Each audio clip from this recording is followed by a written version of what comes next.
Quand je me suis réveillée sous les débris, le silence pesait lourdement sur mes épaules, brisé seulement par le battement frénétique de mon cœur.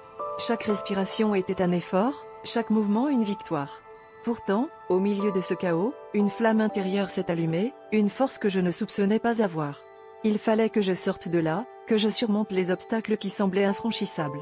Cette pensée résonnait en moi comme un mantra, ma détermination serait ma seule issue. Avec chaque pierre déplacée, chaque centimètre gagné, je me rapprochais de la lumière.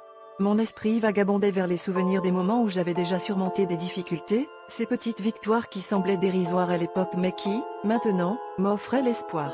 J'ai compris que la véritable force ne réside pas dans les muscles, mais dans la volonté de ne jamais abandonner. Chaque instant passé sous cette masse de gravats était une leçon gravée au fer rouge, les limites ne sont souvent que des illusions créées par la peur. Finalement, après ce qui sembla une éternité, j'ai émergé dans la lumière du jour, épuisé mais triomphant. Les visages inquiets qui m'accueillaient se sont transformés en sourires de soulagement, et j'ai réalisé que ma survie était une victoire collective. Ce n'était pas seulement ma détermination, mais aussi la force puisée dans les souvenirs et le soutien visible de tous ceux qui m'avaient précédé. J'ai appris que la résilience se nourrit de nos expériences passées et de la foi en un avenir meilleur. Cette expérience m'a transformé.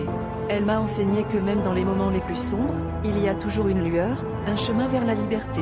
La vie est une succession d'épreuves, mais chaque défi surmonté renforce notre capacité à affronter le suivant. Mon histoire n'est pas unique. Elle est le reflet de la force que chacun porte en soi.